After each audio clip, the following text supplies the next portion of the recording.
Greetings and welcome to the channel. I'm Unclear, and today we're going to be discussing some possible raid spoilers.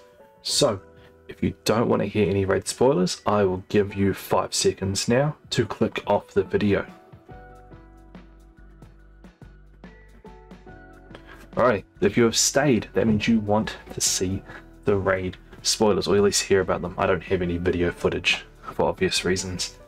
So, looks like there is 5 encounters for this raid. There seems to be like a mechanic of light and darkness through this entire raid, which seems to fit what we're going to do with the final shape. So the first encounter is actually called the Upended. There's a salvation buff mechanic in this raid, in this encounter, which is kind of like a big ball in the middle of the room. Shooting it gives you the buff. If more than 2 people have the buff, you'll wipe the team. The salvation buff, or the buff in the middle, grants you immunity. Once you have the buff, you either have to kill one of 3 ads depending on what symbol you get. So for instance, there's 3 ads. The ads are Tormentor, Abomination, and Dreg. If you say, for instance, as I've just been doing Ribbon, if you say get Dragon Breathing Fire, you'll kill the appropriate ad for that symbol. If you don't kill them all at the same time, like an oversoul-like mechanic will start, but instead of shooting it, you must go into a safe zone, much like you did in Wrath of the Machine. Failing this more than 3 times will result in a wipe. You will have to repeat this mechanic about 6 times until everyone has killed an ad, and that's the fight. So it's kind of like just a relay. There's nothing too major there. It seems pretty cool. It'll be pretty interesting to see how this plays out, if this leak is in fact to be correct. Alrighty. Our second encounter is the son and daughter of the witness. That's what's been deemed. This is a duo boss fight, much like Daughters from obviously Oryx. But you must kill both bosses at the same time. Both bosses must reach a threshold of damage, so you can't just target one and then the other like you can in Kingsfall. Both bosses are on opposite sides of the room. One of the bosses can only be damaged by light attacks, so Solar, Arc, and Void, and the other by Dark, Stasis, or Strand. Prismatic damage will work on both. I'm guessing by that, so will Kinetic. Similar to the first encounter, you'll get a Salvation buff again. There's also a new buff introduced called Retribution. So Salvation buff is dark, Retribution is light. You must do the mechanic of charging up 2 different balls in the middle of the room by killing the correct set of high value targets. In an order displayed on the tables on the side of the room. Once you've done the right sequence, shoot the ball that is now charged to start damage. You are giving the buff for the bosses that's on the opposite sides of the room. So you have to be quick in this encounter because you won't have a line of sight straight away, and it's a big room apparently. Both teams must take threshold damage to keep you alive, and if you don't, you won't.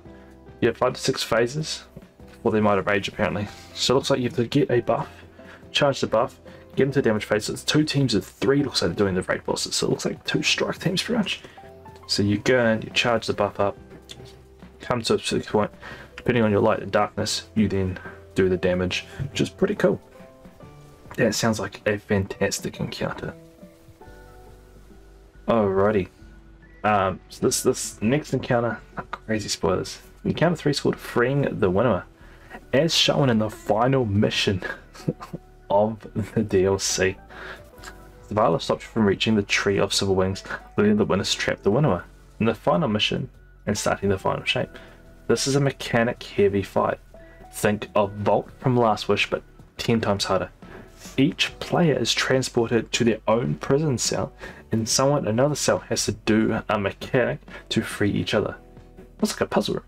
One person will randomly get the Salvation buff, and one person will get the Retribution buff, while 2 other players will get the like a laser nut thing from Fair Disciple. One is light, the other is dark. All players must shoot a seal to erode it, and then the Retribution player shoots it afterwards to cleanse it, and the Beam player fires at the same time to break it, freeing a player from this cell. They can start on the providing darkness beam mechanic, repeat again until everyone is free. You must free the winnower. She will then fire out a beam of light, like into the intro delightful that the traveler did when she used a big beam of light. You must shoot the pervading darkness beam at the same time of her firing the light beam. Interact with the main turret to start. From that point you must keep the beam on until it reaches the winnower's shield. Like in Harry Potter fighting Voldemort, apparently it's so like to do a beam fight. Like Goku and Vegeta doing a beam clash, that's what it looks like you're doing. To keep the beam charged you must pretty much do the same. Kill adds in order from the second encounter to repeat. The cell's broken, she's free. So you get a buff, you kill some ads, keep the beam going. It's a big beam clash and you free the winnower. So your whole point is to free yourself and free the winnower. That sounds pretty cool. If this is true, that's going to be the coolest mechanic we've seen. You get to a Gallet Gun Kamehameha beam clash style mechanic for this. Encounter 4 is a jump puzzle. This is apparently it's like a chase sequence. Like so you're getting chased. It's just air clear, but you're on a 30-second timer. If you don't reach the capture points, you wipe. It's a bit like the first fight in Garden of Salvation, but you need to be quicker. Basically, kill a dude with a lot of health. They'll drop a bomb, carry the bomb to a door, overcharging the door, blowing it open, repeat. You can use your spare apparently in this part. So basically, you just get a bomb, charge it up, blow up a door, get a bomb, charge it up, blow up a door, and you just got to get away. Alright, that sounds pretty fantastic. And then that leads you to the final encounter, Encounter 5, the Witness. Now, there's not much on this boss in terms of the leaks that I've read. But you purchase the bombs on the pathway using the Salvation and Retribution buffs. Stop the Witness from commencing the flame shape, freezing everything in time. So basically, if you don't do it, he freezes you in situ, like they do in the trailer. You won't be damaging the Witness at all, but you'll be helping the Winnower damage him instead. Okay, so the Winnower looks like it makes an appearance in this fight, and basically you're stunning him so the Winnower can do damage. However, there's still bosses in this fight you need to kill. They don't have as much health as traditional raid bosses. You have to kill 4 mini bosses at the same time to maximize the Winnower's DPS of the Witness. If you get all 4 bosses, it's like Ogre Bombs in Kingsfall, the Winnower should be able to get a third of so yeah, that's it. So you basically have to collect bombs like you do in Kingsfall, and if you get 4 bombs in quotes, the Winnower will do max damage. Final stand is you and the Winnower damaging the Witness to finish him off. So it's a final stand between you and the Winnower versus the Witness. So that is the raid leaks. Let me know what you think down below.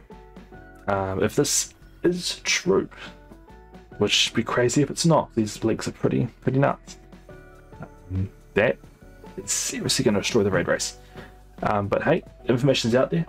It'd be silly not to use it. But let me know what you think down below. And as always, stay tuned to the channel for more Destiny related content. There's going to be an insane amount of content dropping between now and the final shape, and following and post final shape launch. So anyway guys, thank you so much for watching. Till next time.